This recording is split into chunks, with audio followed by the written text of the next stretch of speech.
Ooh, what up, dog? Now this one surprised me. Dawgface interviews Jesse James. Now I ain't really heard Jesse James say that much since he dropped that "It Is What It Is" CD. I was surprised Jesse James had put out an actual CD. To be honest, I thought he was just a Joy Road gangster hustler type of dude. That in Detroit, in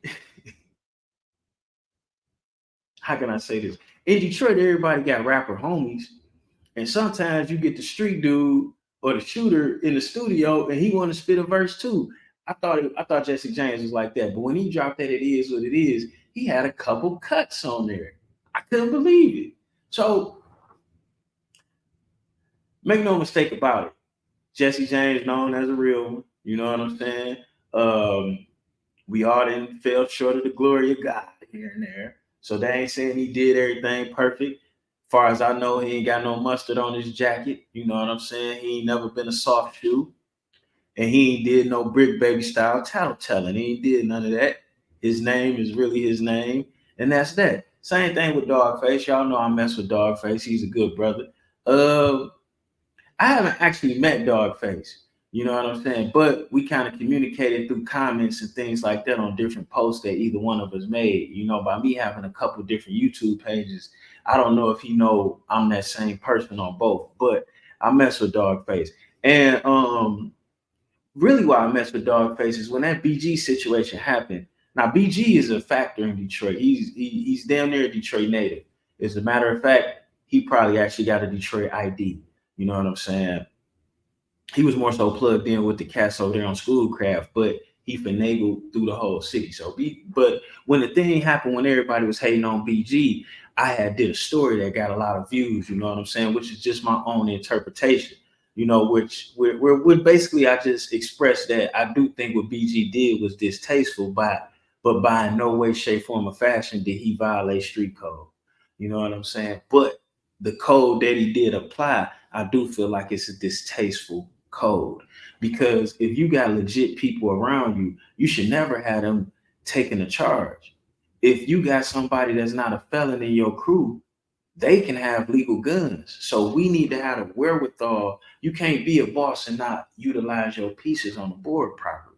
And that's where I felt BG messed up at. Because if you got a dude riding with you that's clean like that, he should have a legal gun, especially if he down for you like that. But I digress from that. Dogface is a equal opportunity ass kicker.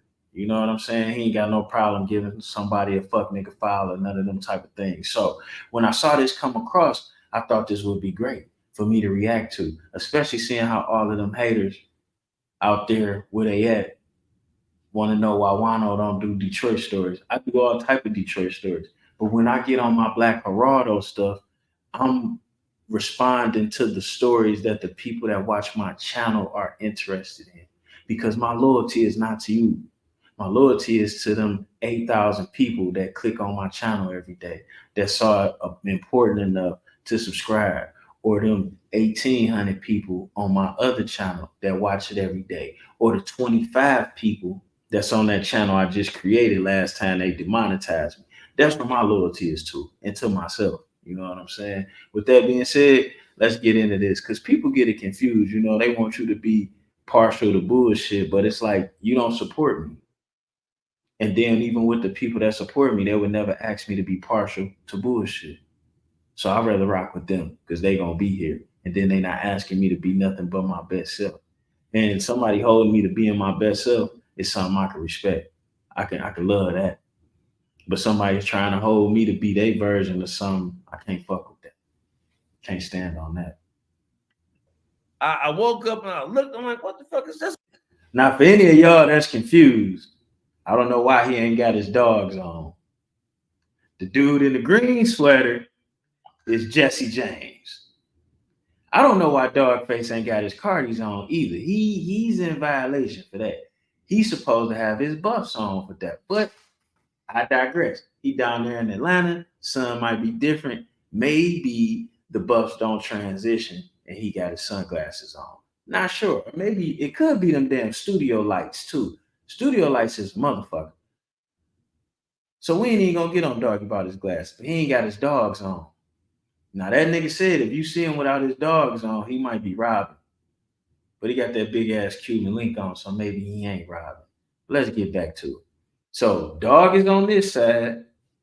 Jesse is on that. Oh damn, they got the names on there. What's going on here? Right. I started looking around, called, made a couple of inquiries. Like, man, who got on Jesse Bass side? What the fuck is going on? You made the video that I showed. I showed my audience the dog pounds, what I call the subscribers to Dawgface TV. I don't call them chat. I call them members of the dog pound. So so immediately you made a video and you talked about like giving the fans of hip hop, of Detroit hip hop, some information, and that everybody wants to know, but for some reason nobody's willing to talk about it. Mm-hmm. When you think about the issues that transpired specifically between Rock Bottom and the Streetlords, the Streetlords versus Eastside Cheddar Boys. Rock Bottom is another West Side group. Streetlords was a rap group of mostly hustlers. Rock Bottom was a rap group of mostly rappers that was funded by a hustler. Now, that ain't to say it wasn't no street niggas in Rock Bottom. That ain't to say it wasn't other people getting money in Rock Bottom. But being a kid at that time, a teen at that time, that's how I looked at them. How about we put it like that? And let's not forget, one of the earlier videos in my channel, where me and Dawgface had first had correspondence, was with the T-Dot Reigns guy. Now I gotta always be 100. T-Dot Reigns was a part of Rock Bottom. His name is Mud in the city. He been touching little girls, and motherfuckers wasn't saying shit about it. The little girls was keeping it a secret, and so was the niggas that knew. When Dawgface put the story out there, everybody was making excuses. Then when I reacted to Dawgface putting the story out there, people jumped in my comments for more information. Sad case. But I'm not gonna necessarily let that sully the names of the other guys in the group, because Rock Bottom and Streetlords, both crews were compiled of people from different neighborhoods. So just because we meet up and rap together, and I'm from Joy Road, that don't mean I know what you're doing over there on Dexter. I know what you do when we meet at the studio in Southfield, but I don't necessarily know what you got going on Dexter. Now your homies on Dexter may know, but I don't necessarily know. Ain't nobody told me. I'm not privy to that information. I ain't giving nobody a pass, but I got to throw that in there because people like to, when you do a video like this, people like to go through your channel and look at other stuff, and then they try to, so ain't no contradiction in Juan-o. I'm straight up and down like 6 o'clock. And if you on the wrong side of the time, that's just on you, baby. When you talk about the Streetlord Wines, the Blade Icewoods, the Wipeouts, the Tough Tones, when you talk about, we bring these men name up, everything is very hush hush. When they bring your name up, everything's very hush up. Hush. Nobody wants to talk about it. Nobody wants to comment on it.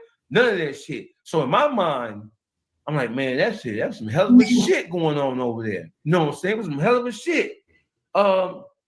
So let's start off in what would be the most unusual place. I don't even want to get into all of the Streetlords versus anybody. I don't even want to get into the video you made that sparked the uproar, right? I want to get into all things Jesse James first. Tell us, first of all, what hood you from? Joy Road, exit 9, come up off the freeway from Southfield to River Woods is mine. Okay. So you were exit 9. So one thing about the west side of Detroit is carved up into different zones, but one of the most prideful zones, one of the most prideful areas of the west side of Detroit is Joy Road. That exit 9. Motherfuckers don't even say Joy Road. Motherfuckers don't even, where you from? They don't even say West Side. When you ask a Joy Road nigga where you from, they don't say West Side. We don't say West Side. We say Joy Road. They say Joy. They say Exit 9. Hold on. Hold on.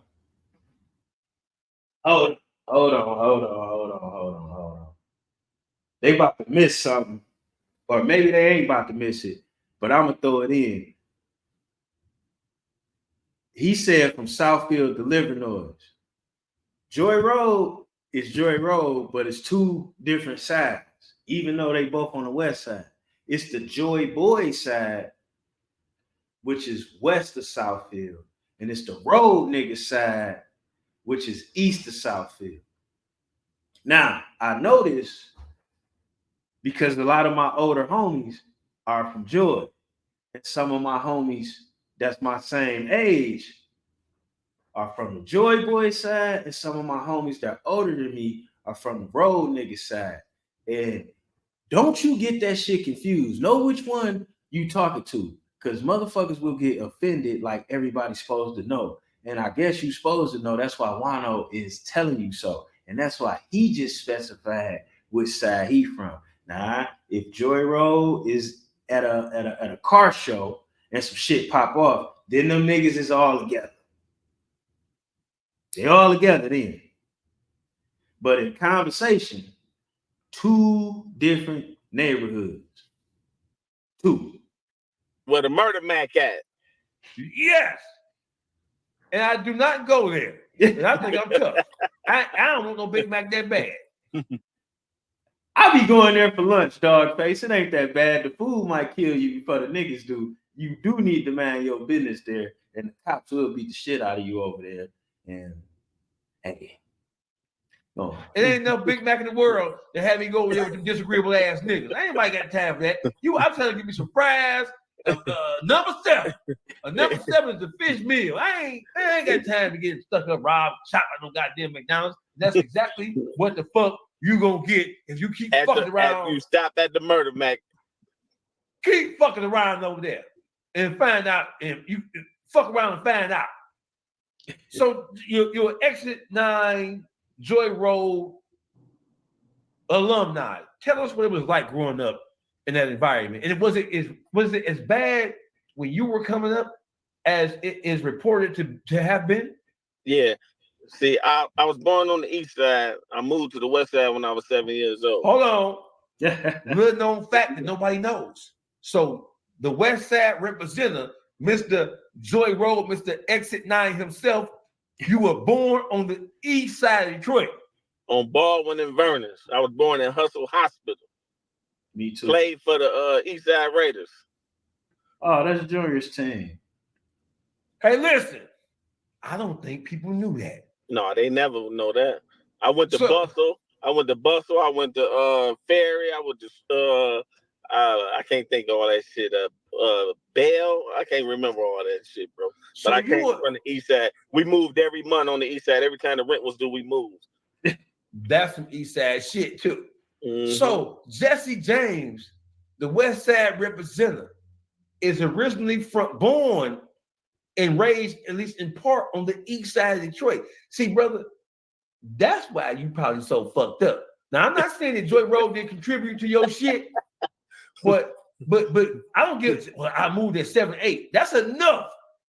Living on the east side of Detroit for your first 7 years is enough to fuck you up. Mm-hmm. We stayed in the Black Bottom. Say the Black Bottom. Is that a known fact that you were originally from the east side, bro? Or is it overshadowed by the fact that only people know that really is like Wipeout and them and all my connection to the east side. That's how I had my connection to the east side, because I came from the east side. And when I was on the west, we used to always go back and mess with Michael Jordan, Rome, Eastside G, Mo Green, Lonnie Bell, all them. I used to fuck with all them. You know what I'm saying? Right. So listen, Joy Road, is it as bad as we hear tale of it for you? Was it a terrible experience for you? Yes. All my friends died from headshots, and they all was Joy Boys. That's how bad it was. All of them dead, and there's a couple of them doing natural life. But all my right hand mans that grew up with me, Joy Boys, all of them died headshots. All of them. All of them. So growing up on Joy Road, right? Were you aware of the poverty, and were you aware of the violence, or were you aware of how bad it was, or because you were living in it, it seemed so terrible?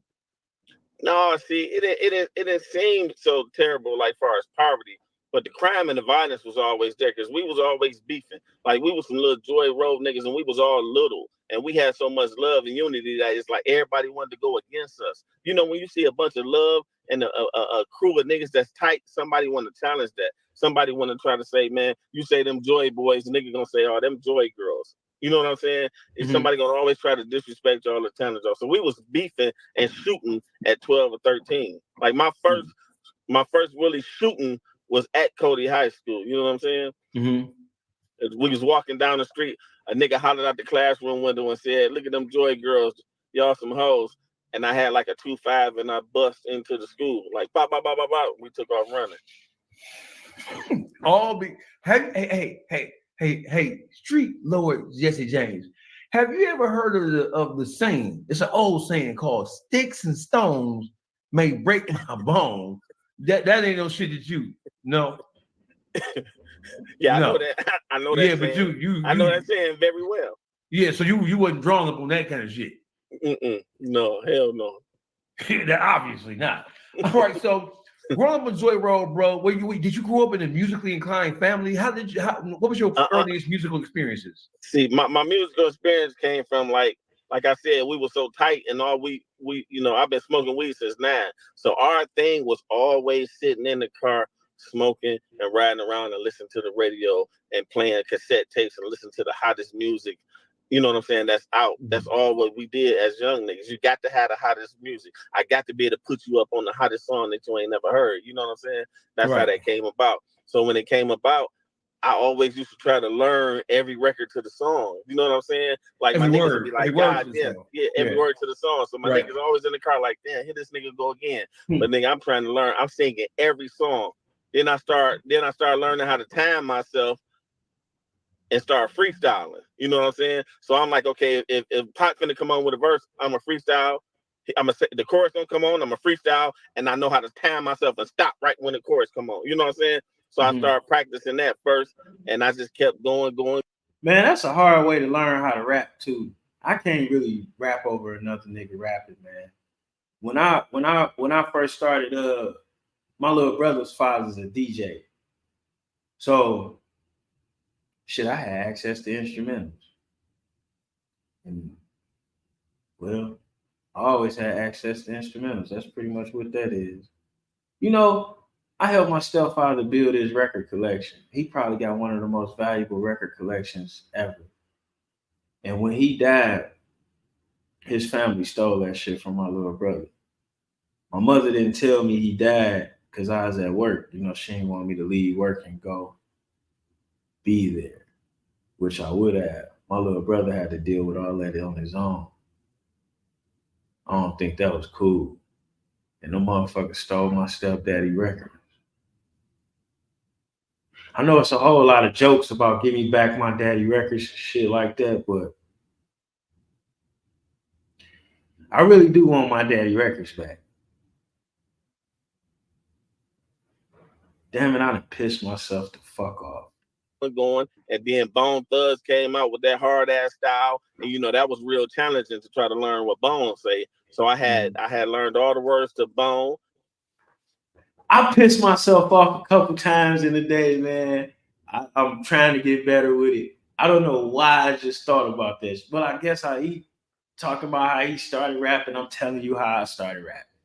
That's how my stepfather being a DJ, how he used to mix. That's also I rap like how he used to mix. I gotta ride the rhythm. I gotta ride the beat all the way. Not like a flow rider, because flow rider will sing or enunciate or stretch his words in such a way to give himself that ride through. Hell no. My flow gotta be like that, like Rakim, like my my flow has to be like an instrument. Word. You know what I'm saying? And from there on, I used to start. We used to have little camcorders and shit, and I used to be like 14, 15 with a mink and a mink hat on, and I used to shoot videos of me rapping other niggas' songs. You get what I'm saying? Right. Like say Above the Law. That was my niggas Above the Law. I thought I was 187. Legendary. Yeah, I thought I was 187. So I was saying all his part, and my niggas would film me. You get what I'm saying? Mm-hmm. And it just started like that, and it just started. It just kept going like that. So, when it comes to, was hip hop your first love in terms of music, or was it R&B? Yeah, was it jazz? Yeah, no, hip hop most definitely. The first time I saw niggas like Eric B with them fucking velour feeler suits on and them goddamn ropes and them feelers. I'm gonna tell you a story. When we was 13 years old, right? And we all said we're gonna put $300 together and get some dope. They came out with some motherfucking feelers that cost like $115 or something like that. Yeah. I took my 300 and went and bought a velour jogging suit with the feelers and was standing in front of Cody High School. Yeah, standing in front of Cody High School, fresh as hell. I ain't had no money for the work or nothing. Everybody was mad at me because I spent my shit, but I had to be fresh as hell. You know what I'm saying? It's just like a Joy Road nigga that fucked the plan up trying to go shopping, bro. That's some typical shit. Right up. Fuck the plan straight up. You tuned into the Best of Dawgface TV live on YouTube. Jesse James, Streetlord Official was in the building. Brother, can you remember the first rap that you ever wrote? Whoa. Yes, it was called Money and the Power. Get the fuck right. How old were you when you wrote it? Money and the Power had to come out. Rap. Shit. My nigga dad, 93, probably 93, 92. 92. No, right. 92, 93. At what age did you say to yourself, man, I think I want to be a rapper? When I finally found somebody that made the beat to Money and the Power. And when I finally put it together and heard myself. And then when I came back to the hood and played it for all my Joy Road people, and they went crazy. And how old were you then when this happened? I had to be like 21. 20. Oh, so it wasn't like you was rapping at 6, 7, 8 years old. Oh no, hell no. No, so you 21 years old is a late bloomer. It's like saying you started playing football at 21 type shit. You know what I'm saying? So most artists, most rappers, when they talk about how they started and how they were influenced by hip hop young, and that's when. He was funny as hell for that one. Look, we're gonna dig off a little bit more into this interview and see what's going on. As rock bottom, as Streetlords were coming up, right? And you mentioned rock bottom earlier, right? Mm-hmm. Was there so we were back then? You had a bunch of different groups. Mm-hmm. I just want to point out something. Dawgface is wearing all 24 karat gold.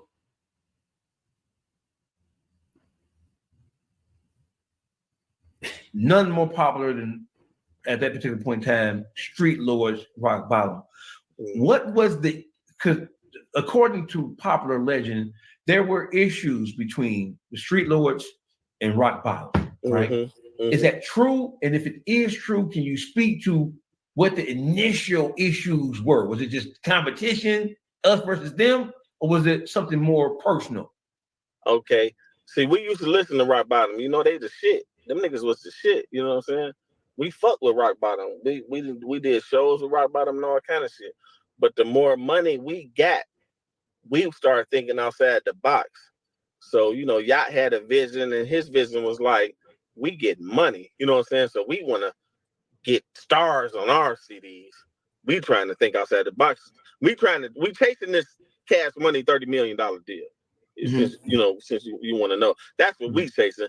And with the right all them artists on our shit, we can get the big distribution deal. You get what I'm saying? So rock bottom started trying to act like we was selling out by spending our money with them out of town rap niggas, the major niggas. You get what I'm saying? And they start speaking on little shit like that. And publicly or amongst people who are in the music business? Amongst, I don't know, it just started circling around or probably even tried to say it to us before. Like, you know what I'm saying? Like, why y'all spending on me? Y'all should keep that shit in. How I don't know. I can't really remember exactly. But so, you know, then we also had, you know, I told you about doing all them songs with the West Coast niggas, the Bay, all them niggas. Them niggas was bringing all the pills and the good weed. You know what I'm saying? So my niggas started end up popping pills, the E pills and shit. So them niggas made a song and was like, niggas only tough off the pills. So we got to playing that shit back. Some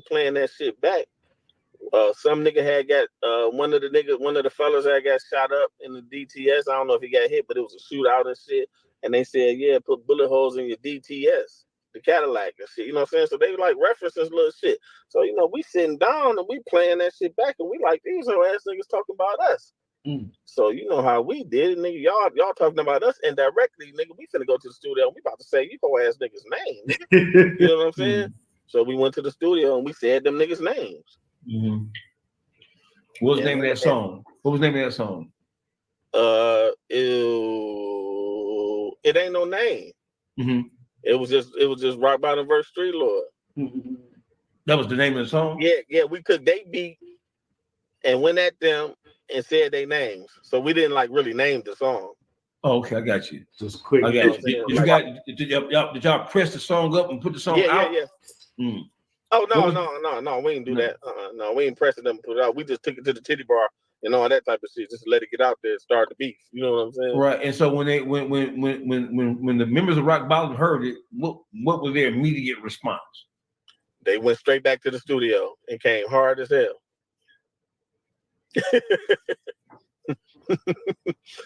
Because they could rap for real too, so they came back hard as hell.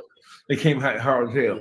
But we always had one up on them though, niggas. Just like we was some real street niggas. I ain't saying they was not street niggas, not no hoe niggas. Or I would never say that. But we was straight up real boss drug dealer, like big time niggas. You know what I'm saying? Thousands of pounds every 2 weeks. We get money. Them niggas was working at Throwing Up a Valley and Sam Club. So in my mind, nigga, you can never fuck with me, nigga. You got a job. That's why on that one song I said, I'm gonna walk up at Throwing Up a Valley and I'm gonna smack Big Hurt fucking clerk, then wipe my rims off with your manager, sir. Rocks off, I took his work. He say I ran off with it. Found a spot on Linwood and set Bathgate in it. You know what I'm saying? Because them niggas had jobs. And you can never fuck with us if y'all got jobs. We getting money. Right. The fact they was getting money. I gotta shout that out. Them niggas had lowriders and cars with hydraulics on them and shit back in the Gap. They was getting money. I don't know. They was getting money. Not to say Rock Bottom was broke, but they weren't getting money like that. They weren't getting. Ever become. This also why Detroiters, when y'all be talking everybody. Now I got mad respect for Big Meech. He knows some of my people. He the man. He put it down. But this is why Detroiters get a little upset when y'all talk about him like he the end all be all. It's been so many $1 million crews in Detroit. I'm talking about when you would see them guys out. Well, Blade was like the front dude, but they all had money. You couldn't tell who was the boss. The same thing with them East Side. Well, the East Side dudes was a little different because you could clearly see that one had more than the other. It showed a little different with that specific crew. Maybe Dog just had that much more money than everybody else, or maybe everybody was younger. I'm not sure. But with that specific crew, the other one he talked about, it did show a little bit better who had money. But with all of the other crews, East Side, West Side, it's very hard to see who's the rich one. Very, very, very hard. Some of these new guys, not so hard, the new rappers, but then some of them just not coming in the money like that to where they could spread it out amongst their crew rap wise, because some of them had money before rap. They couldn't just go buy shit. So I want to make sure I'm being respectful. But in these Detroit crews, it's hard to tell which one is the richest one because everybody be looking good. Physical with Rock Bottom, did y'all ever get into it in clubs? Did it ever spark in the club? Or was it just was it just maintained on No, the song? it ended up being tension with the neighborhood rock bottom niggas, not the rappers. Like the neighborhood niggas, like, you know, when you out about niggas repping 7 Mile, Joy Road, niggas repping the West Side Streetlords, and you got all them Linwood, Dexter niggas, like, you know what I'm saying? Okay. So it kind of ended up being some tension, and then it ended up being some tension with Blade had this tension with this little Dexter rock bottom nigga, you know what I'm saying? So it ended up being a tension, but not with the rappers. With the niggas representing the hood and rock bottom. You get what I'm saying? So Blade had a couple fights with this one nigga named Chico. He dead too. So, you know, they had a couple fights and shit, one-on-one fights and shit. Right. 2 light-skinned niggas going at it. That's a hell of a fight. 2 light-skinned niggas scratching each other. You know, you tuned into the best of Dawgface TV Live on YouTube. Streetlord, Jesse James is in the building. Let's get into the heart. I mean, because everybody who's watching this right now, their heart is pounding right now. Mm-hmm. Let's talk about, you made mention in your video announcing that, you know, announcing your availability to podcasters for interviews, right? Mm-hmm. One of the things that you mentioned was where the name Eastside Cheddar Boys came from. Mm-hmm. And you said that, are you saying that so let's talk about the Streetlords, Cheddar Boys. What's the difference between Streetlords and Cheddar Boys, and where did the name Cheddar Boy come from? Okay, so we was the Streetlords, and Blade grew up with this nigga, and he used to be rolling in the spots for my nigga Brick, and the spots used to do thousands and thousands of dollars a day. So he was getting, you know, the spot was booming, the dog food, and so the nigga was just like, nigga, yeah. I guess when the sack was gone, the nigga was like, nigga, yeah, nigga, we getting cheddar over here, like, nigga, I'm a cheddar boy. So that nigga who I'm talking about originally came up with the word cheddar boy, but by him and Blade being tight, Blade ran with it, and they was friends. You know what I'm saying? All the way till he died, they was friends, but Blade ran with it, and we ran with it. Streetlord Cheddar Boys. Mm-hmm. Blade, you know, if Blade had it, we had it. So it was the Streetlord Cheddar Boys. That was right. So wasn't no Eastside Cheddar Boys before no motherfucking Streetlord Cheddar Boys. I done argue with niggas in the penitentiary about that shit. The Fed joint, niggas, that's some bullshit. That's not how that happened. Okay, so the Streetlords became, or the sub name of the Streetlords became. Did you all you guys incorporate Cheddar Boys into y'all? Yes, right. It's on my back right now. Mm-hmm, I got you. So where did the relationship with? So were there any East Side members? Because everybody that you named with. So question. Is Blake Icewood originally from West 7 Mile? He from Syracuse and 7 Mile, the East Side.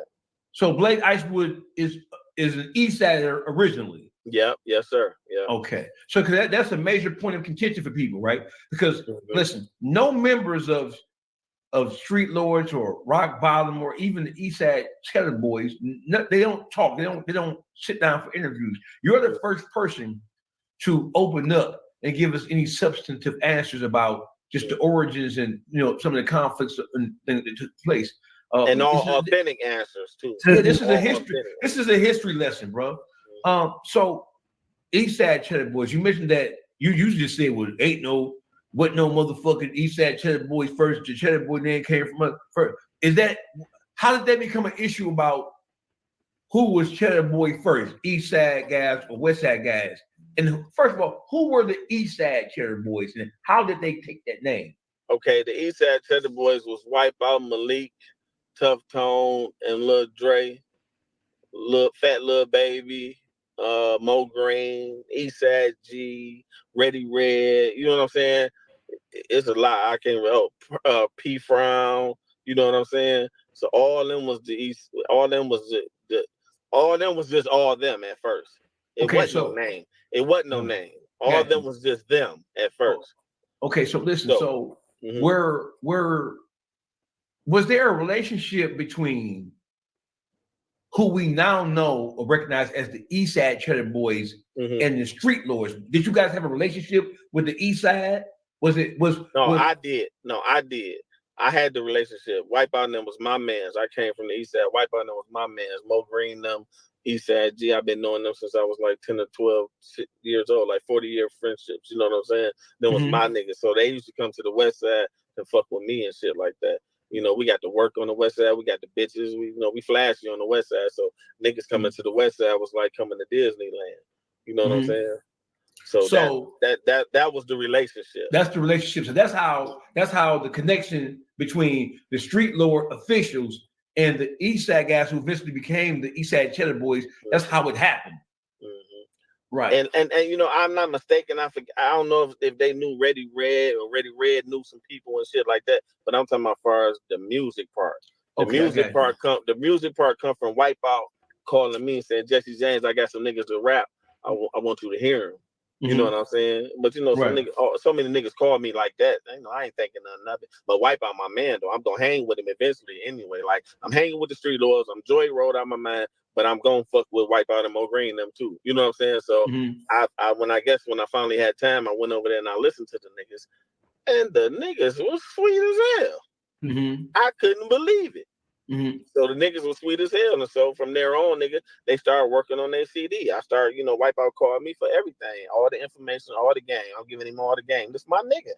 Ain't no dick sucking shit or nothing. Nigga, I'm giving him the game. I'm giving the game, telling him exactly how I did it and how we did it. You know what I'm saying? So if we about to do a song with Too Short, I'm calling Wipeout like, nigga, you better have your cheese ready. Too Short gonna be, nigga, you better have your cheese ready. E40 gonna, you know what I'm saying? Shit like that.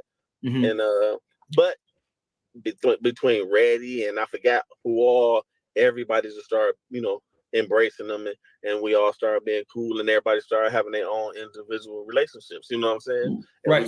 We was all one. We was all one, but it still wasn't no name. So as Wipeout was working on the CD, Blade went over there, another nigga went over there. So he had like two of them on the CD already before it was even done yet. You know what I'm saying? Oh, and that's the Cheddar. Well, eventually became the East Side Cheddar Boy CD. Exactly. Okay. Right. So he can't finish the CD without me. He keep telling me I can't put it out without you on there. I'm like, okay. I'm in the streets. I'm running crazy.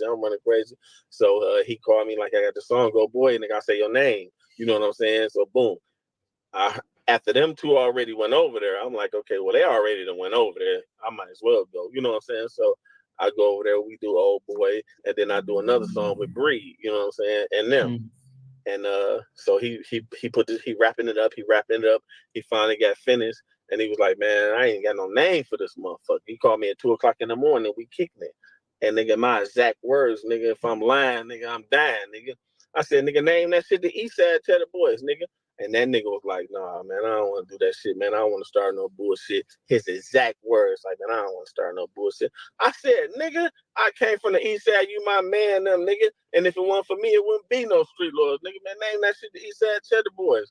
And that's how that shit came about. Any nigga that go against that and say that that's not true is a motherfucking lie, nigga. And I ain't about to lie on my dead friend, nigga.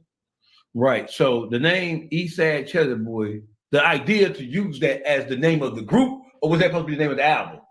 No, the name of the album. Okay. The East Side Cheddar Boy. Name that bitch the East Side Cheddar Boy. I mean, the name of the album, East Side Cheddar Boys. Yeah. Okay. All right. No. The name of the album was Making Cheddar on the East Side. Group, my nigga, because the name of the album was Making Cheddar on the East Side. Right. Okay. Oh, the group, nigga. The group. He don't got no name for the group. For the group. Okay, I got you. Cheddar Boys. We the Streetlord Cheddar Boys. We own y'all CD. We all mans. Nigga, why not name that bitch the East Side Cheddar Boys? Because I'm thinking, if we're going to be a part of it and we own that, shit, it can't flop. Nigga, our name on the line. So making that the East Side Cheddar Boys, they going to, you know what I'm saying? That bitch going to do what it need to do. Okay, got you. So I have a question, right? This is like, so did the Streetlords ever make a song called Cheddar Boys Anything prior to the East Side Cheddar Boys dropping their first album and referring to themselves as Cheddar Boys on song? Hell yeah. Y'all did? Mm-hmm. Y'all made a song titled something Cheddar Boy Anything? Cheddar Land, the one with Too Short, I think, called Cheddar Boys. Uh-huh. I think, if I ain't mistaken, I think the one with Too Short called Cheddar Boys or something. I don't know, but I know we had Cheddarland. Every song we saying Cheddar Boys. Even Blaze said 7 Mile Cheddar Boy with my niggas from Joy. Mm-hmm. And that was 90 something. That was on my Uncle Jesse James. Mm-hmm. And that was before Eastside Cheddar Boys. Yeah, yeah. Well, okay, I got you. Let's get this. So it's a 900-pound gorilla in this room right now, right? Mm-hmm. And we in 2 different rooms, right? Mm-hmm. The conflict between the Streetlord Cheddar Boys. Okay, so listen. So you gave him that suggestion to name the group Eastside Cheddar Boys when Wipeout called you. Mm-hmm. How did the other members of the Streetlords, how did they take it? Did they know about it before the album came out, or did they find out after it came out? And it went in, and did they feel some type of way about? I can't remember exactly when each member find out or whatever. You know what I'm saying? But I know from the first time it came out, niggas wasn't really mad. You know what I'm saying? But when that shit started blowing up,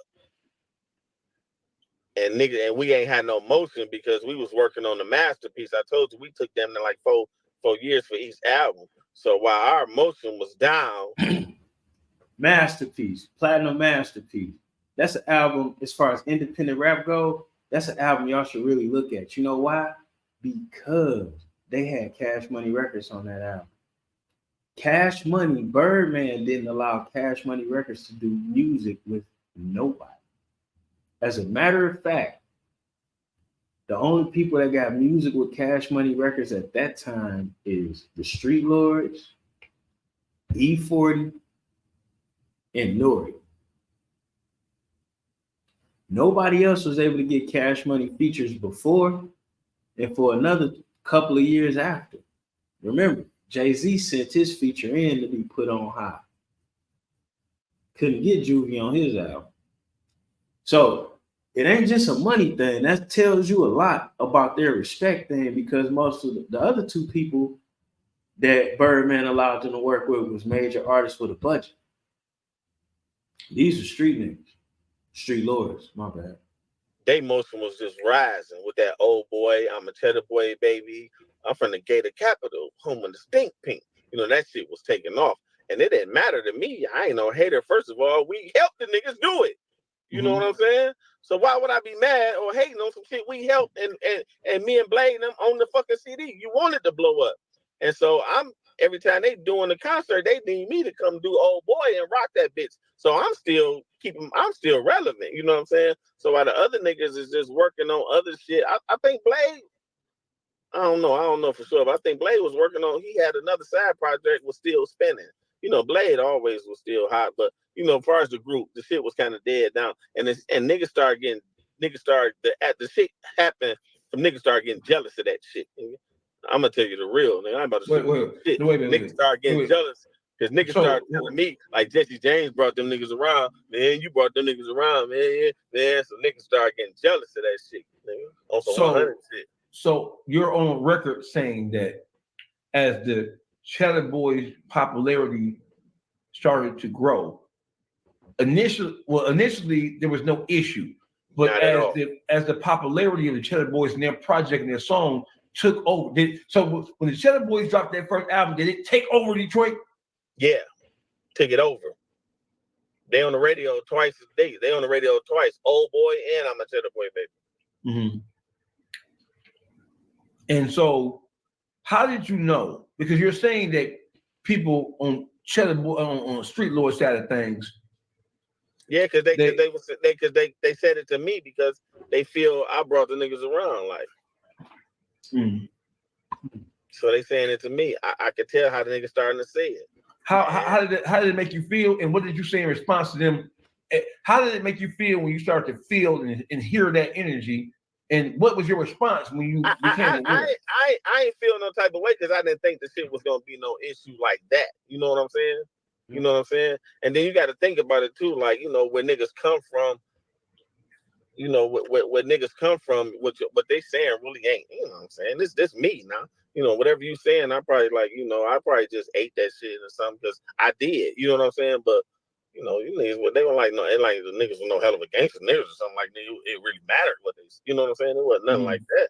But so I didn't really feel too much the type of way because Wipeout them was my niggas. It was too late. You know what I'm saying? It's too late, nigga.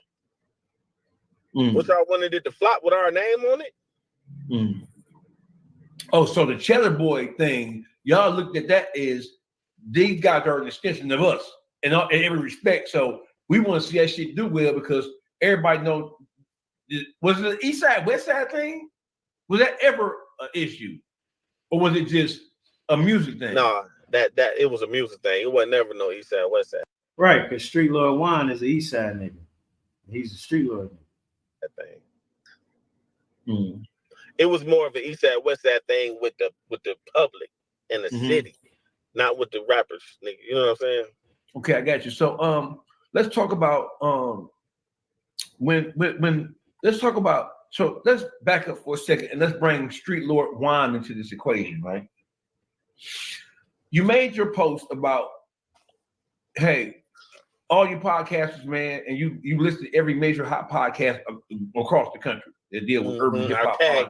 Man, I'm not a pickup truck type of guy, but it looked like he in that new F-150. And I seen one of them joints in person. That whole driver's seat turning into a bed shit, that shit is fly. But I don't like to drive pickup trucks. Made me feel uncomfortable when they hit a bump. But my man say pickup trucks ain't like that no more. So I'm gonna have to test drive one of them. But then I don't know if a pickup truck is a good daddy mobile anyway. Not sure. I got some debating to do. Everybody. You tagged everybody, right? I was one of the people you tagged. I was honored. Don't know. And listen, because when you got the legendary Streetlord OG Capo tag me in it, that meant that somehow, some way you thought I was relevant enough to put in the equation. Yes, a voice of the streets, voice of the streets. I appreciate that, brother. I work hard. This motherfucking Mega Evans, Martin Luther King, Malcolm X for this shit. I was slaving. I've been slaving for this shit. So when you made that post, did you anticipate the backlash you were going to get? I don't know.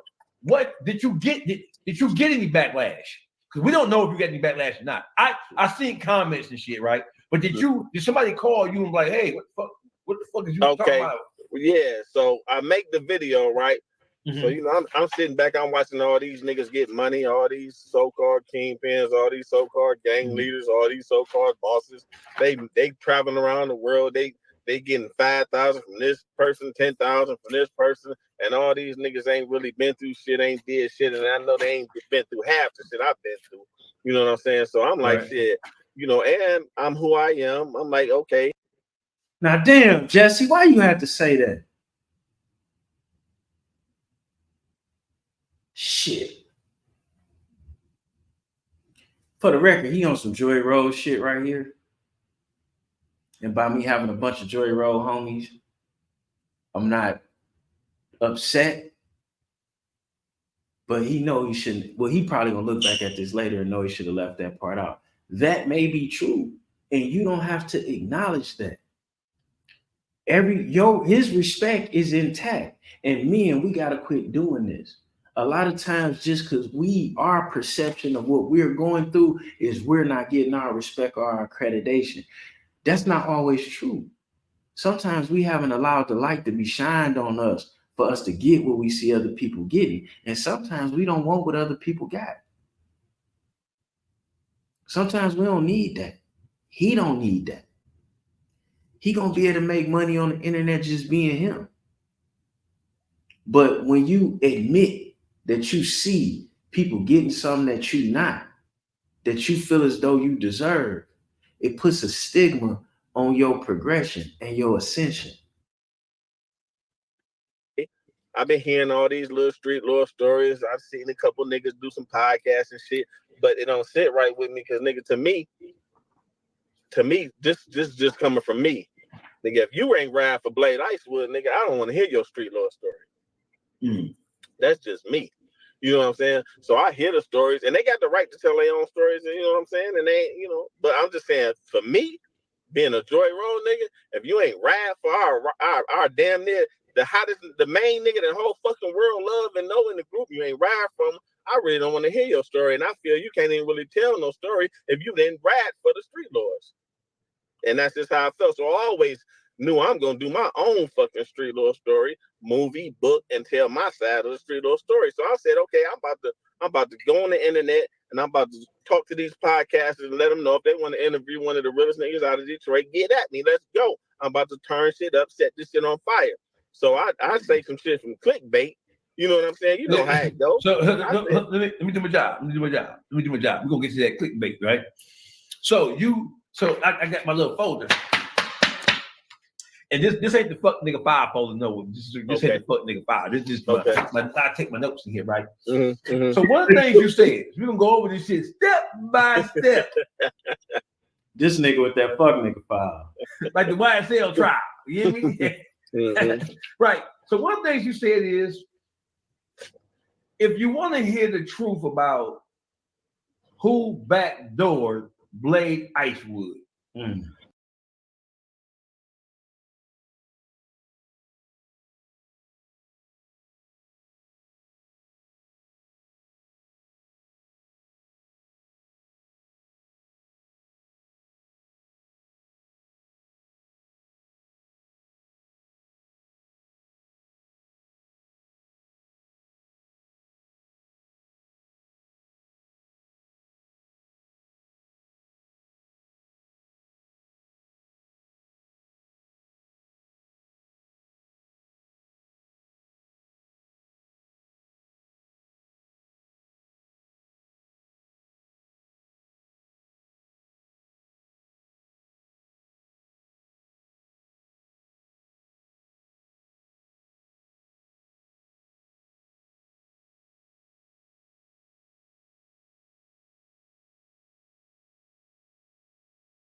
All right, yeah, we'll do that. Whoo, what up though, y'all? Is StreamYard still going? Damn, okay, bet.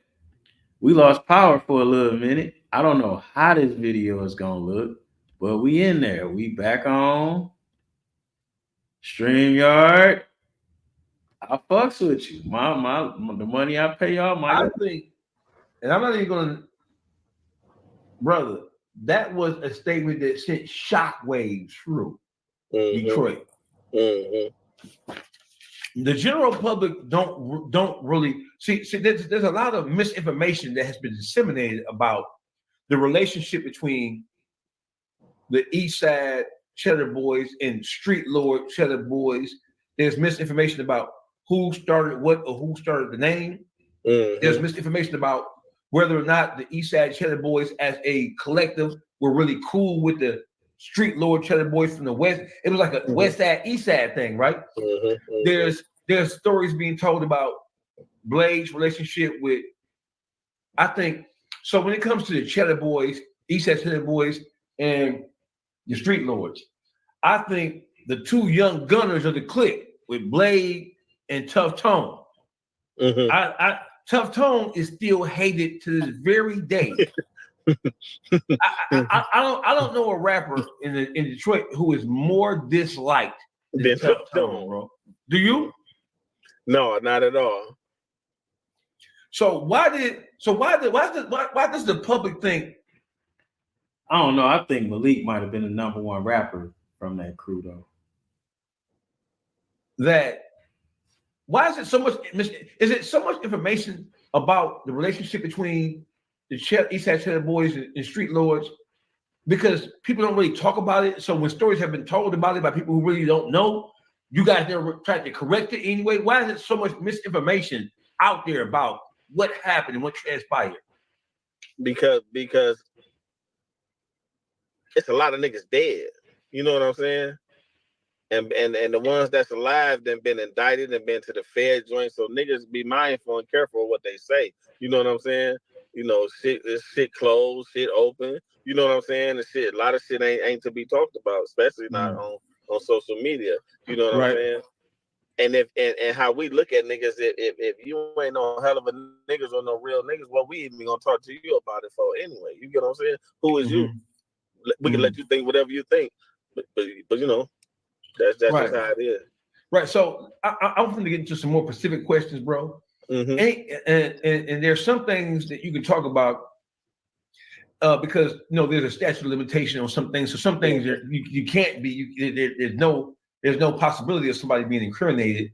There may be a possibility of somebody being looked at a particular way, but as far as from a legal standpoint, some of these things, the statute of limitations ran out. Yes, that ran out on line.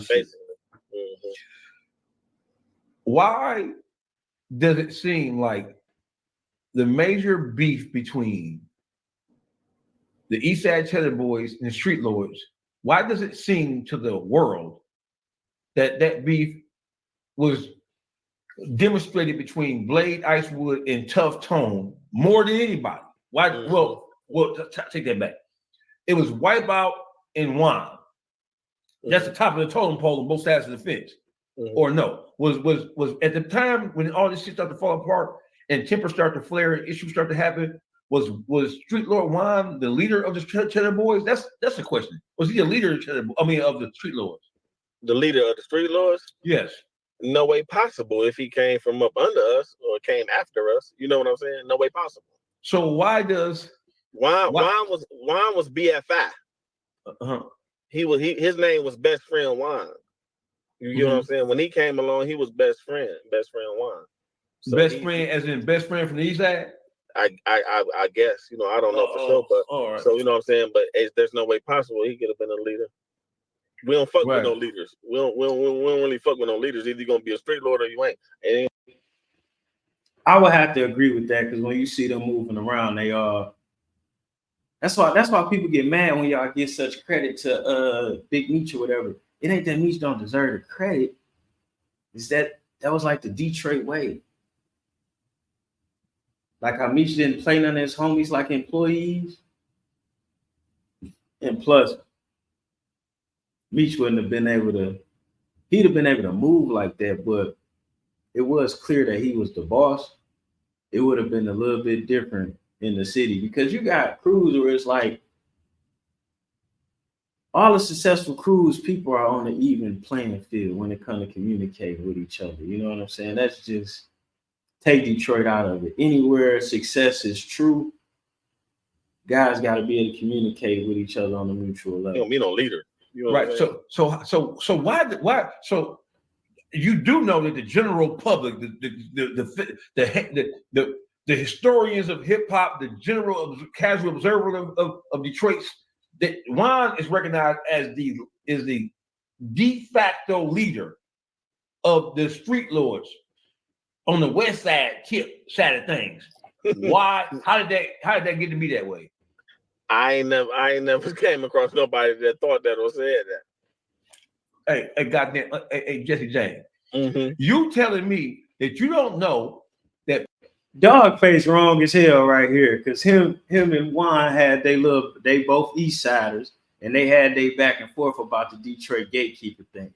Now, I'm not just go get on Dawgface on this one because I understand where he's coming from, but the thing is after things started going bad, Juan was the one that kept his record label going. He put, before Kanye, he gave Big Sean his chance. And then I think he had put Lil Anguish out. And then he went back and signed K-Deezy. K-Deezy was Dirty Glove. And that was another thing. Juan had, when the Streetlords and Cheddar Boys and stuff was going through their shit, Juan had kept releasing projects under Dirty Glove.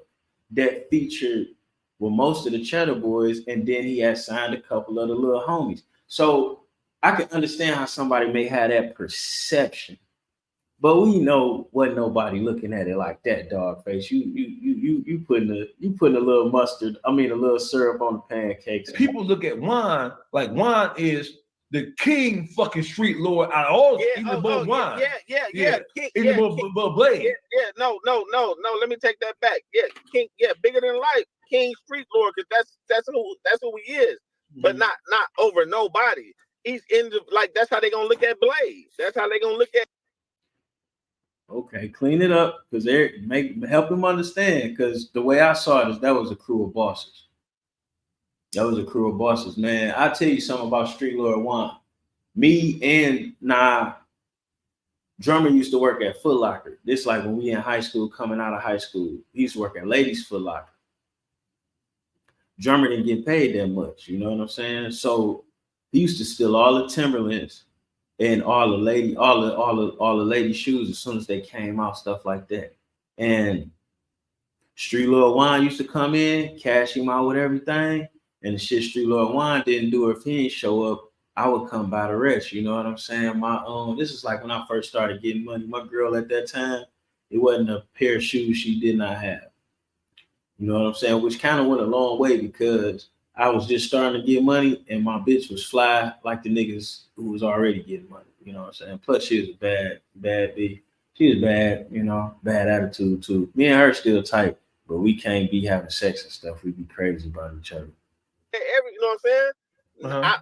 I of course, yeah, my dog, well, niggas getting money, nigga represent this shit to the fullest, nigga, yeah, king. Right. Nigga, he said it, nigga, I'm a kingpin. I ain't gonna lie, I get them things in. I'm talking about, yes, he could be looked at it like that, but not over nobody. You get what I'm saying? Now, if anything, I will humble myself and say, by Blade and Blade Death, idolize my nigga.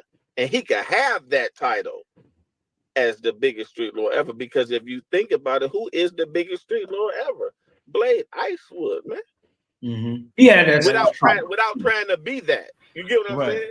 Right. So it could never be somebody that came after us. You know what I'm saying? Right. Fuck I look. You know, it can never be. Gotcha. So as things start to heat up between the street lords, the street lord Cheddar boy was West Side. Mm-hmm. You ain't had no East Side members in there? Why? Juan is from the East Side. Juan is from the East Side. Right. Yeah, for sure. Well, what you know? What part of the East Side he's from? Warren, Mac. Where you from? Like that Stay Fresh shit, 7 Mile, that type of shit. You know. Oh, so Streetlord Juan is originally an East Side guy. Mm-hmm. Dawgface. Do you think the general public knows that, or do they think? Hell yeah. Hell yeah. You know what? Okay, so listen, bro. He said hard. Okay, but I don't think the casual observer of. Damn, you know what I just realized? Did he just say, nah, the dude that killed Blade name was Larry, and he from that same area, that same neighborhood, if I'm not mistaken. I need to brush up on my Gerardo skills and whatnot, and my information, my books or whatever and whatnot, but I think he from there over there in that same area, State Fair by 75, you know, because State Fair don't go all the way through the east. The beef between, I think it was like Biggie versus Tupac, bro. It was like, and that is a tough area. Oh baby, it's a tough area. A couple dead end streets, few cutoffs, a lot of missing street lights, a lot of missing houses. Not gonna disrespect the area, because I've been over there, I've been caught back there, and it's an area. East versus West. Right now, you do know that the West Side niggas stand on Blade all day. All day. And West Side motherfuckers don't fuck with the East Side Cheddar boys, because it was like it was like some East Side versus West Side. You had to take a side, pick a side. Yeah. That's how powerful it was. The impact. That's how powerful. Yeah. Long before you had Pac and Biggie, or was that after Pac and Biggie? That was after Pac and Biggie. It was after Pac and Biggie. Pac and them dad 95. 95, 96 years. So we had our own Pac and Biggie situation. 2004, 2005. Yeah, it was like Death Row versus Bad Boy type shit, right? Okay. No Diddy. Right. No Diddy at all. Right, no Diddy at all, right? So as it were you aware that damn Puff, why you do this shit to yourself, man? We gonna make a video about that later. Ah damn Puff, man. God damn, man. Man, that's the problem with having success early, man. People will kiss your ass and tell you everything is cool until they get the chance to tell you that you're wrong as fuck. And typically that's gonna be after they didn't party with you doing the wrong thing for a long time. And that's fucked up. it was turning into some East Side, West Side shit? Okay, so let me tell you, right? I if you don't know, but I know you probably know from the interview with Tough Tone, but if you ain't know, I told you it was a situation about a couple pounds. You know what I'm saying? Right. And so after them two, whatever transpired, after them two fell out about the pounds, At the Blade in Tough Tone. and Tough, yeah. Tough made a song called "Not Boss Up and Take That Money." I mean, I boss up. I took his money, something like that. He did a remix like to Blade, "Boss Up and Take Their Money." So Wipeout called me and said, "Where you at?" I said, "I'm at the Platinum on 6 Mile." He whipped up at the Platinum, jumped out, introduced me to these two niggas. Like, yeah, these my hitters, these my niggas. They just got out the joint. I ain't really gonna say their name, but he had, as soon as you say hitters and all that, I ain't pay no attention because I don't care about none of that shit. So I want to know what he's calling me to show me. He said, "Man, I'm about to play you something, but I ain't gonna put this shit out." He played the song that Tough made, and then he let me hear it. I listened to the shit. I laughed and shit. He's like, "Man, so what you think?" He's like, "I ain't gonna put that shit out. But what you think?" I said, "Man, it's only two things gonna happen if Blade hitters. My nigga getting money and he gonna laugh at that shit, or somebody gonna die." And you told this to Wipeout. Yeah, if I'm lying, I'm flying. Right. And so the song came out. And guess who one of the niggas was? Who? The nigga that ended up paralyzing Blade. One of the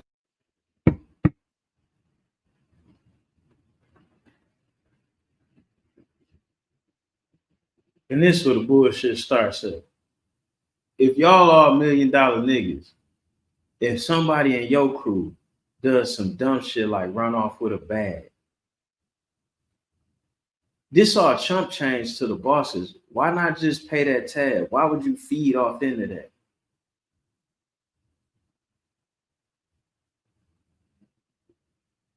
See, shit like this kind of,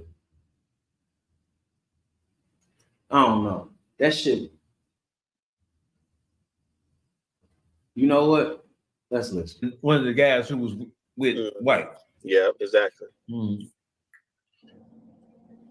But I didn't look at the nigga Doggy, because you know how niggas is when niggas be like, "Man, I do this, I do that." You don't care about them type of niggas. So I didn't even look at the nigga.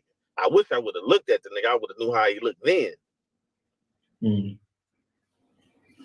When things start to get heated up, when it went past just talking and rapping, I'm lightweight pissed off now, man.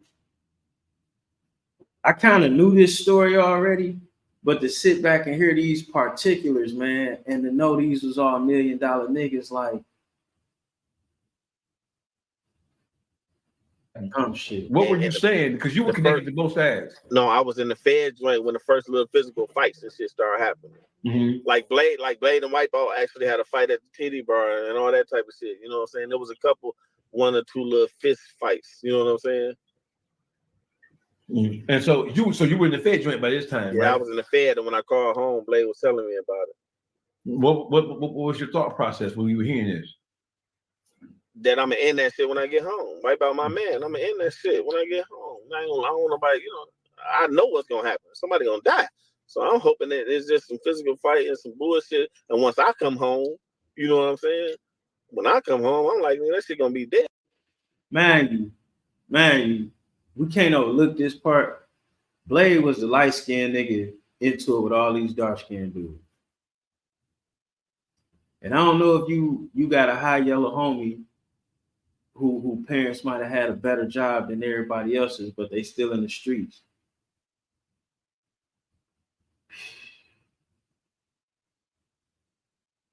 that's a whole nother factor within itself. Because I got a couple high yellow homies, and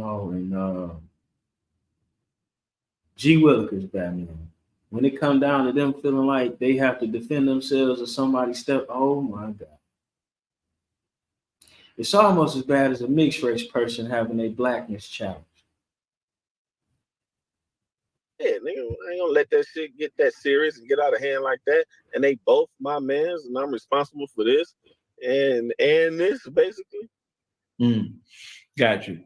What was your relationship with Streetlord Juan coming in when he was introduced later on into the whole Streetlord movement?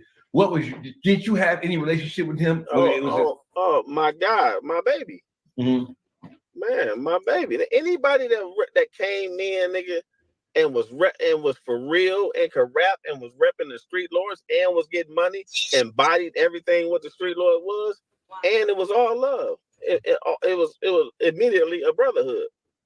That's what it looked like. Got you.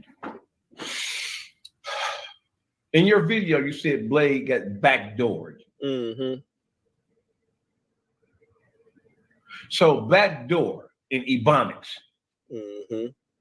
it means that you can't be backdoored by somebody who's not a friend of yours. You can't be backdoored by your op because your op is your op. Your op is front dooring you all day if he catch your ass, right? A backdoor means that somebody stabbed you in your back close to you and put you in a position to be harmed, period. Or noodled. Or harmed or robbed, stuck with it, right? Right. Without saying no names, is it true that Blade Icewood was backdoored by somebody he knew? Without saying any names. Without a doubt. One of the so part B of that question is people in Detroit look at Blade's death, West Siders specifically look at Blade's death, and just like the East Coast, the West Coast blamed Bad Boy for Pac's murder in Vegas. We know that the East Coast blamed LA for Biggie getting killed in LA. The Blade Icewood, Blade is more famous in death than he was in life. Blade to Detroit is hip hop Jesus. That's what he is, right? Oh my God, yes, sir. Yeah. So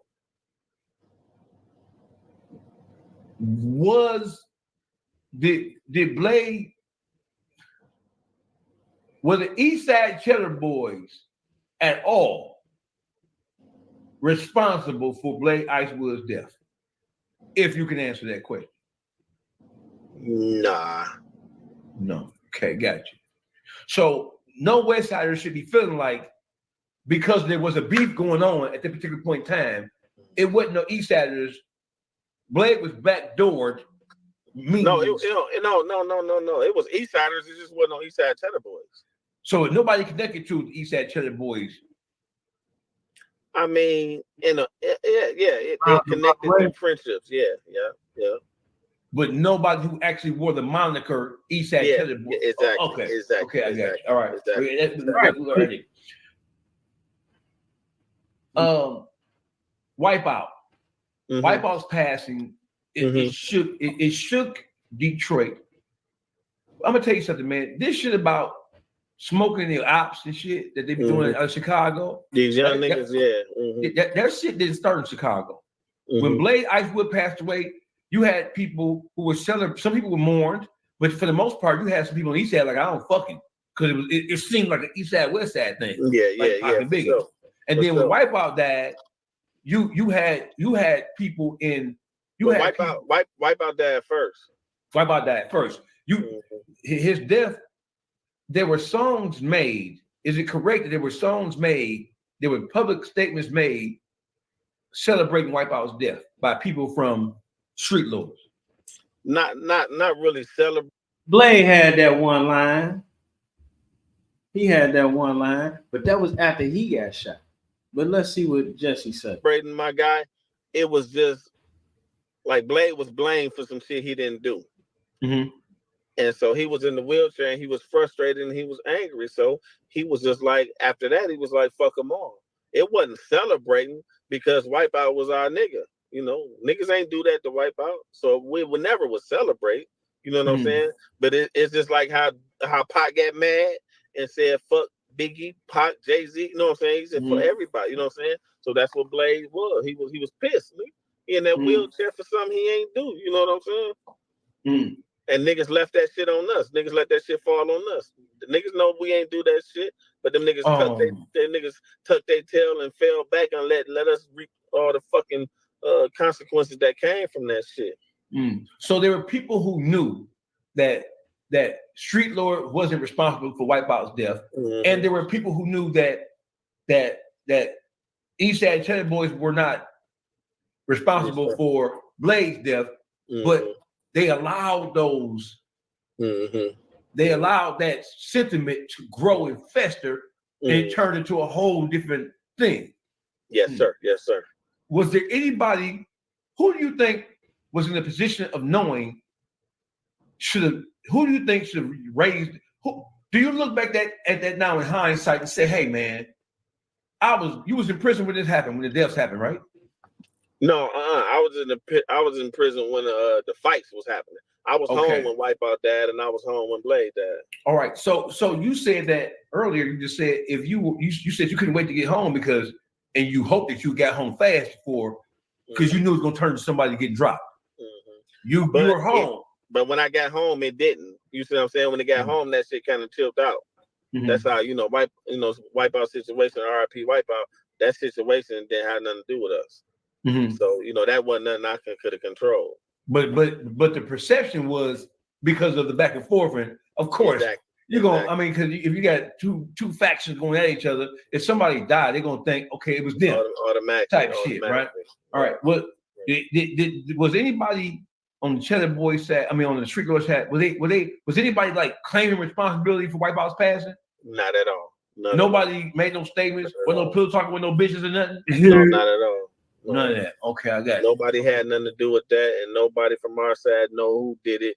Niggas just know the stories just like anybody else. But no, I wasn't there. I never saw nothing, so I can't really speak on that. I can't say nothing because I wasn't there. Anything I say will be a lie. All I know is what the streets say. You know what I'm saying? I don't know who killed Wipeout. I didn't see who killed Wipeout. I wasn't there. Wipeout was my baby. Rest in peace. I try to rep him as much as I can rep Blade. But you know what I'm saying? I don't know who did that shit. I ain't see who did that shit. If I say I saw something, I lied. You know what I'm saying? I'll be lying. You know what I'm saying? I got you. So doing your video that you made announcing that you were available for YouTube interviews or for podcast interviews, you made mention the backdooring of Blade. You made mention the backdooring of Wipeout. Is it so? Both Blade and Wipeout died as a result of being backdoored by people who they knew? No, that was clickbait. That was clickbait. Okay, I guess that was clickbait. You know how it is. So it's some truth to some of the situations, but it ain't no truth to it. And so I was going, like, nigga, I'm trying to build up my podcast run, nigga. Tune in, nigga. You want to hear something, nigga? Tune in, nigga. But ain't nobody tell no bitch ass niggas to be watching my page, nigga, and sitting back and dissecting what the fuck I'm saying to my fans and to the public, nigga. You know what I'm saying? Ain't like I'm about to get it, like I'm about to get on fucking YouTube or a fucking podcast and say who did this and who did that. First of all, bitch, I don't know who did nothing to Wipeout. I wasn't there. I ain't see nothing, nigga. I wasn't there. You can put a lie detector on me. I ain't saw shit. I'll be lying, nigga. That'd be perjury. If I say I saw something, that's why a motherfucker ain't got nothing to worry about when it comes to me, because it was a goddamn lie. I wasn't there. I ain't saw shit. So watch as far as Blade shit, Blade got backdoor, and by who we'll never know. But he got backdoor. Yeah. So but you ain't gonna say. Oh, most definitely not gonna say.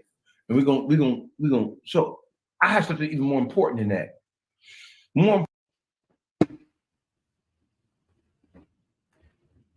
The nigga that killed Blade in jail And they ain't gonna charge him with the murder because he already in there on murder. The state of Michigan don't waste money. If you got a natural life, ain't no sense in them taking you back to court on something else. Like Michigan is like northern Texas. In some ways, we a lot more conservative in Texas. Like you could have a duel with somebody in Michigan as long as both of y'all guns is registered to y'all. Ain't nobody going to jail. To not tell what happened to Blade or to not talk about it, but to use his name in that way, that's kind of distasteful. Kind of distasteful. Like I can't say we rep for Blade, but I don't know if we represented the proper way. You know, I would be remiss if I didn't admit to you by me being a YouTuber. I would be remiss to admit to you that the guy that killed Blade, some of the Streetlords ended up doing time with this guy.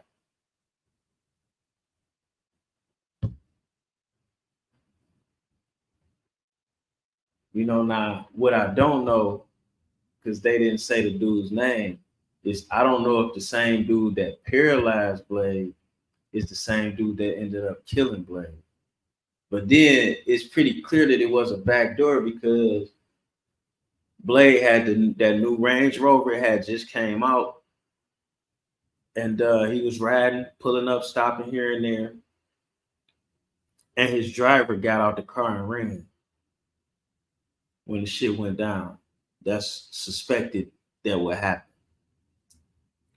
As far as the backdoor play go, I don't know because from my own investigation, Blade had put the word out that he was gonna fuck Dog up, and Dog had it out there that he was waiting to see him. So from my understanding, they both had already made threats at each other. Important to that is you dropped your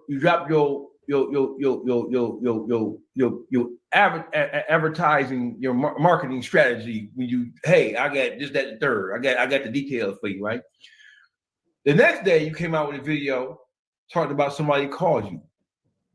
Did somebody really call you and complain to you about what you said in that initial video? Yes. Another bitch ass nigga that ain't called me in years called me acting like he really want to kick it with me or holler at me on some you know, my nigga type shit.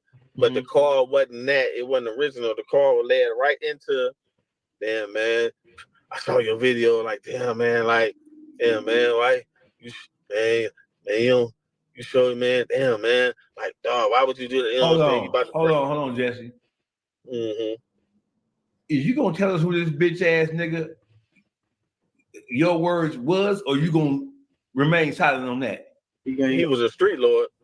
So there was a Streetlord called you and told you, hey, we just seen what you said, and don't play it like that because. God damn, Jesse. For the record, now y'all know I'm a YouTuber, and y'all know how I get down on here.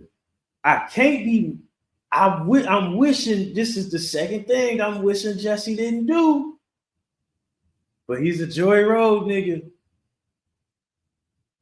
And I can't be mad at him. And Dawgface, fucking East Side antagonist. I can't be mad at either one of them. I just wish they did not do this because they are an older generation. And if they can do this, then the young niggas can take it a step further. Now, they're being very respectful in a disrespectful way. Or are they being disrespectful in a respectful way? You know what? So did you respond to them right then and there? No, because I had to really just sit back and think about it. Like this nigga did this same shit 18 years ago. The same phone call 18 years ago. And when I realized that, damn, this nigga called me with this whole shit again and keep playing with me and playing me like I'm about to say some whole shit, or like I ever did some whole shit, and like I'm just some whole nigga that do whole shit. So you got to keep calling me and try to make me mindful of something. You know what I'm saying? Mhm. So the nigga called me 18 years ago.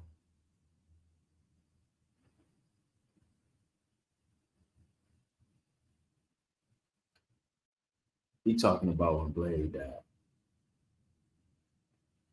That's what he referring to. And when Blade died, because Jesse James had never did a solo album. When Blade died, KDZ was already out or about to drop. And then Jesse came right behind his ass. years ago, doing all that bullshit with the Wipeout and Blade shit. So I tried to end that shit. You know what I'm saying? I tried to put an end to that shit. So me being a real nigga, I said, man, I'm finna put this shit on my back. I'm gonna say R.I.P. Wipeout and R.I.P. Blade, you know, Cheddar Boys forever. You know what I'm saying? So I'm trying to end the shit so we can move the fuck on. You know what I'm saying? And so the same nigga called my phone and said, why would I say R.I.P. Wipeout on the same song as I said, that as I dedicated the Blade, my Blade said what up song. And that was 18 years ago. 18 years ago. 18 years. Questioning me why I did some of the realest shit ever. Like it was wrong. The realest shit ever was like I did something wrong. You get what I'm saying? So 18 years ago, you made a song. In the song, you said R.I.P. Wipeout and R.I.P. the Blade and Cheddar Boys forever. Cheddar Boys forever. And the same person who called you after your video that you made 3-4 days ago called you. The same person who questioned you about why you would do that, why would you say that on the song? Why did they question you? Because it's supposed to be war or it's supposed to be ill feelings? For back then or now? Yeah, back then. I don't know. Like, you know what I'm saying? Like you like I guess, you know, certain niggas just since Blade dad just took like we did this to the Wipeout shit. Like, I mean, you know what I'm saying? Like, they just took a side, like, you know, Wipeout wasn't worthy of me saying R.I.P. to. Hey, Streetlord Jesse James. And when you came back the day after, you dug in Streetlord Juan ass by name. Oh, that's after. Okay, so the nigga called me, right? And so after the nigga called me and saying like, if like I'm about to go on the podcast and incriminate some niggas and all that type of shit, right? By bringing up some old shit, like I'm on some rat shit. You get what I'm saying? So after I contemplated and sat back and got pissed, the next day I couldn't hold it in. Yeah. So I said, listen, here, you know what I'm saying? I'm like, I can't stand these bitch ass niggas, and you niggas ain't real enough to call me and say shit about what I do. You know what I'm saying? All what I done for the. So I made my video. Before you go on, I asked you who that person was 18 years ago who called you and said, why would you say R.I.P. to Blade and R.I.P. to Wipeout in the same song with chip you on type shit? And then when you fast forward, you made your video basically announcing that you were available for podcasting. And then you received some backlashing about what you said in terms about telling the stories. I guess the clickbait. I guess the clickbait, right. The claw was about the clickbait. Right, the clickbait. Because I ain't say nothing wrong, but the clickbait is what. Now this is where this get funny at, and Jesse James, he playing a dangerous game. Well, I guess it ain't dangerous because he obviously willing to deal with what comes with it. But bro, the clickbait part. If I'm reacting to this video, if I put some shit in there like Jesse James told Dawgface fuck off, and I know that ain't happened, but I put that in the title. However Dawgface feel about that, or however even Jesse feel about that, I gotta deal with that. I can't just say some shit to pull people in about real life folks and then not understanding that they have a disagreement with that or they not feeling it. That's not realistic. Damn, Jesse. Right. And so the clickbait is what did it. And then there was a video, a verse that dropped on Streetlord Juan's page. No, first it was a post trying to belittle a nigga talking about, you know, because I said I want to get paid, tell my story. I'm coming on these podcasts, had that cash, I'm coming. Set shit on fire. So this nigga decides to take it upon himself and say, yeah, well, my life story ain't for sale, but you could buy theirs. Who said that? Juan. Okay. And you took that as a slight to you? Most definitely. I'm the only one that just came out talking about doing podcasts and shit and getting running some money up off of that shit, off of telling my story and my side of the Streetlord story. But why take it personal if you said some of this? And this is why when I stopped it earlier and I said he should have never made that statement about running up the money or people getting paid that ain't really did nothing, because then it makes you look away. And a lot of us get involved in this internet and we totally forget how we may be making ourselves look away. And he has made himself look away. Okay, and so that's what inspired you to come back with the response when you said, hey. No. And then after that, another nigga called me and said, you see this? And when I see this, it's a video with my voice in the beginning and a video of some faggot shit, some paperwork, some rat shit, Takashi shit, a bunch of cars getting shot up with yellow tape and all kind of shit, bro. So how did you feel? Did you took that as a, bro, based on what just happened the last 48 hours, bro, this is some shit you obviously aiming at me because you wasn't doing this kind of shit. You got my voice on there. So did you feel some type of way? Obviously you did. Most definitely I did. So I felt that you should have did a remix and you left out a lot of shit that you's a bitch. Now it is a very unpopular thing to talk about Streetlord Juan in that way. Are you sure you don't want to take that back?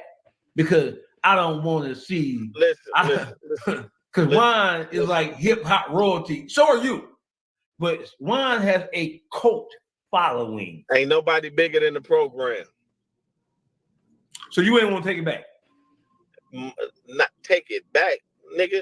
The nigga made a video and a song referencing me to a fag, a rat, and murder. Nigga. You get what I'm saying?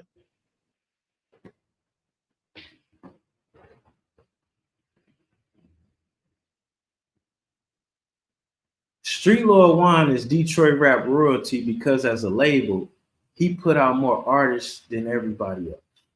He put out more albums than everybody else. It's only one Detroit label, well, we excluding Motown.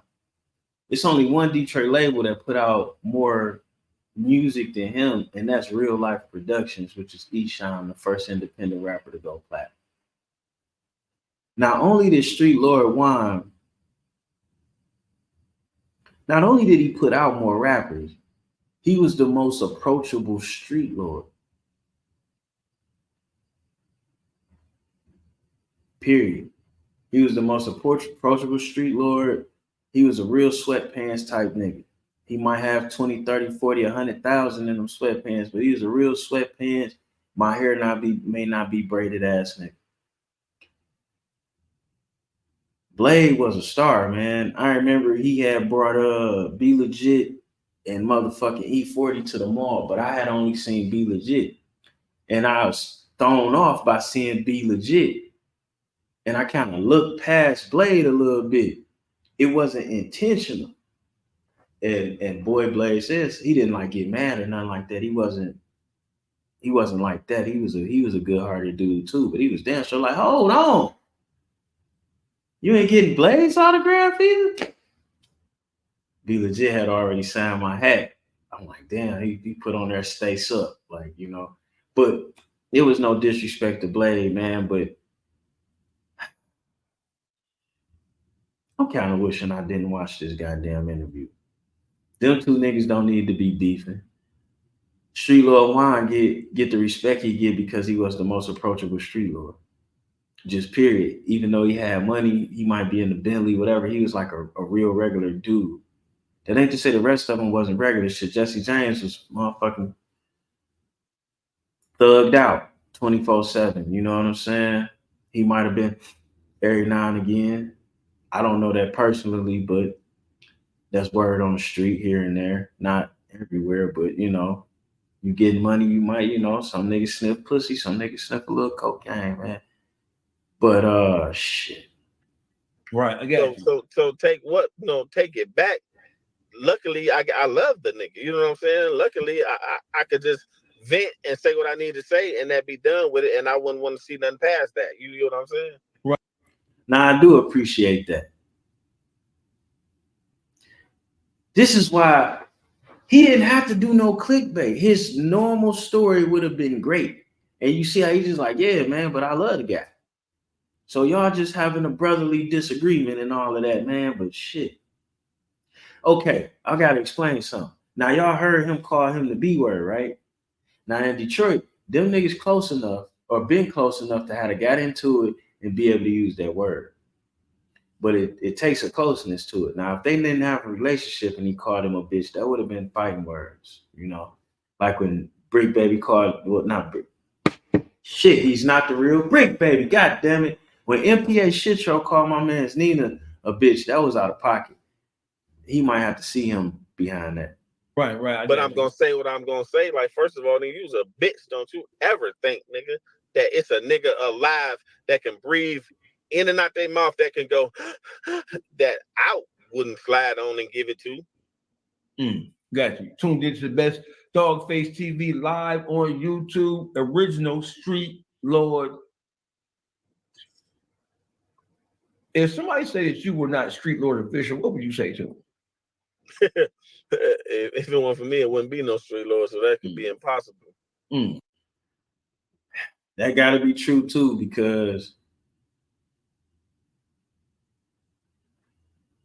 if I ain't mistaken, Blade and them went to Ford, and Ford is on like 8 Mile or some shit like that. But them niggas would be over there on Joy Road. That's a fact.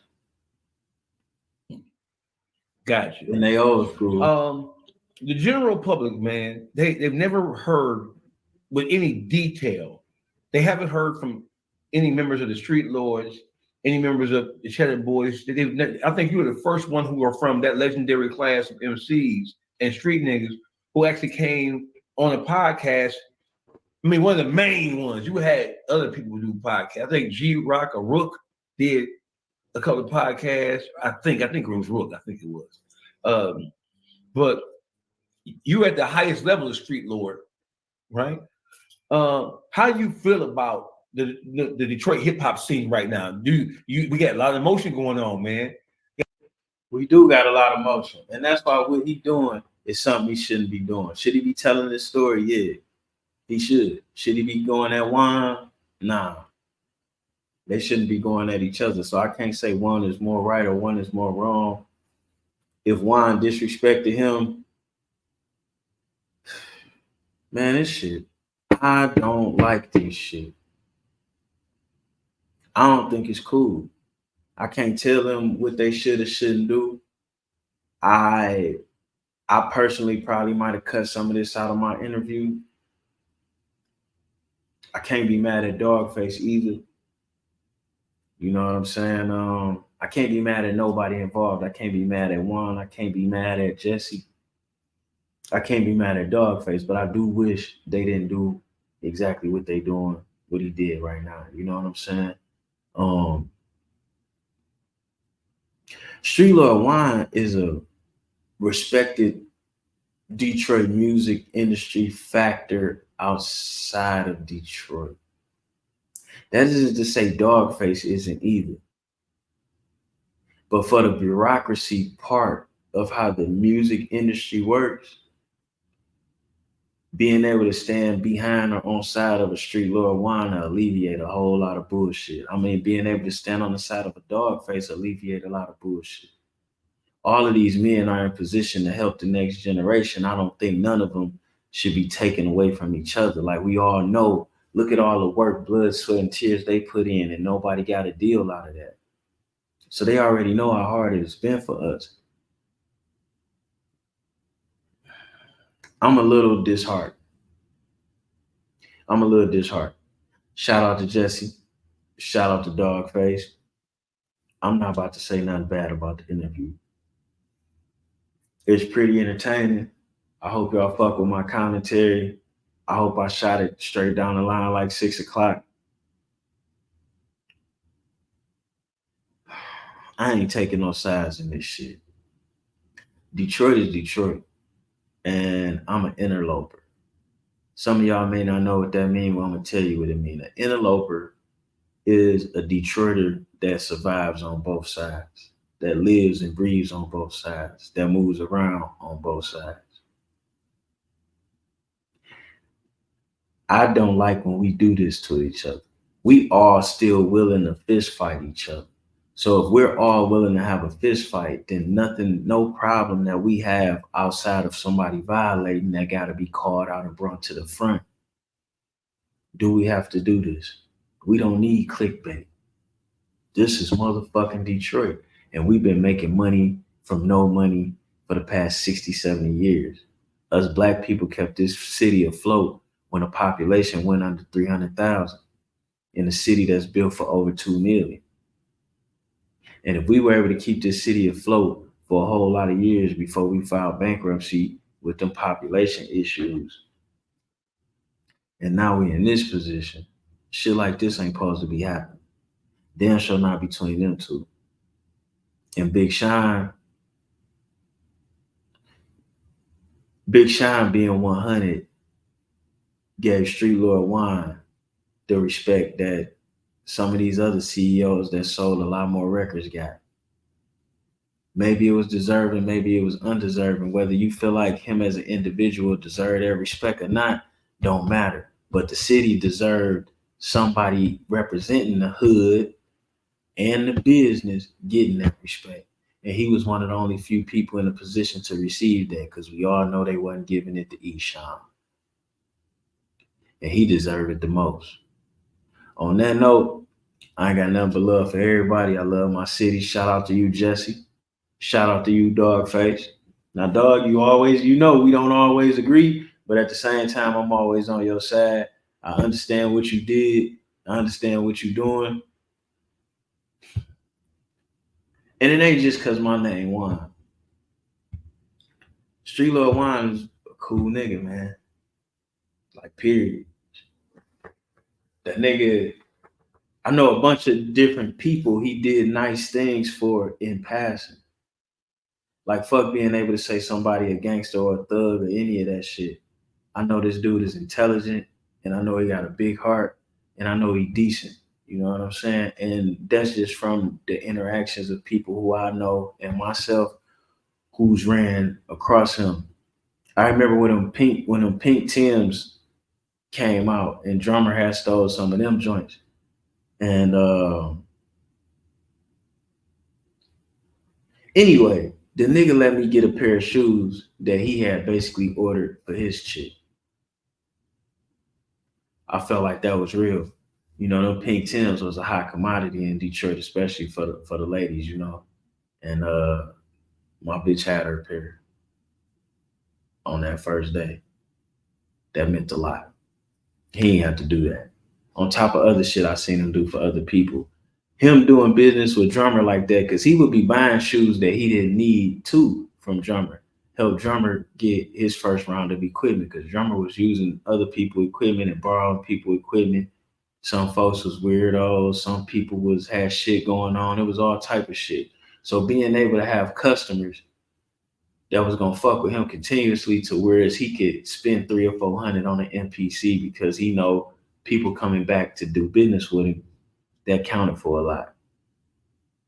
You know, Jesse James bringing all them people getting money to his hood counted for a lot. You know, them down being able to get a pound for a few $100s, that shit counted for a lot. All of these guys did things for the city that counted for a lot. Dawgface, what he doing for all the younger artists, counts for a lot. We ain't gotta kick dirt on each other's shoes, man. We ain't gotta do that. Let them other cities do that shit. We ain't gotta like each other either. And we ain't gotta get along all the time and love each other. The Mexicans do it all the time. Them motherfuckers be hating each other, but they don't stop working together. It's just that simple. And we out. Speaking of my Mexicans, I'm not fluent, but I speak a little Spanish. And one time, my man's Keon was renovating a house or trying to get some plumbing did, and some Mexicans had got the house next door. The whole house needed to be redid. I'm talking everything was fucked up. It was for a man and a wife. But we seeing all these different men come over. It was one brother that did the siding, one that did the roof, one that did the plumbing, one that did the electrical. They may not have all been brothers. And then the guy that married the lady, he had a trade too. He put the inside together. Them motherfuckers did not like him. That was their sister, their cousin, that was her husband. They didn't like him. But the whole family showed up to do their part to put that house together. And he paid them. Just that simple. They don't even live in that house no more. They rented that joint out. But look at what they was able to do for themselves and use that house as a starter house. Like, we could do the same shit. Real simple. Real simple. We out, man. Good interview, fellas. Goddamn, Jesse. It is. That's his number one stuff. It is what it is. And then about the whole saying RIP Wipeout, I will add this in. I didn't necessarily understand that shit because we all knew him and Blade had a couple fights. We all knew he had got killed, you know what I'm saying? And we all knew some of the people that did what they did to Blade was connected to him. So to hear Blade's man say that without the background of knowing, hey, I'm the one that brought all these together, it was a little off-putting, especially on one of the most jamming albums of that time. Because when that It Is What It Is dropped and that Blaze Say What Up, them was jams. Them was cuts. Them was cuts, man. And then the streets expected Jesse James to be on Tough Tone's ass.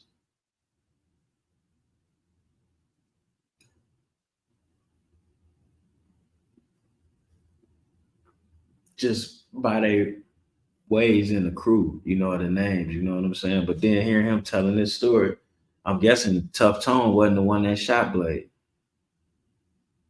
Because Tough Tone was out of jail for them to do that album unless he went to jail in between time and nigga, but then he would have already knew who Tough Tone was. I don't know, man. I don't know. That's just like, it's kind of distasteful because I've heard stories about all of these different guys that I could just throw in this video, but would it be worth it for me to say it? Not really. Not really at all, you know? Not really at all. And I ain't gonna just throw that in there. Now, if somebody get in the comments or somebody asks me a direct question, I guess I'll answer it. But for me to just sit here and tell you unnecessary truths to destroy or make a situation work or destroy somebody's character, I ain't gonna indulge in that right now tonight.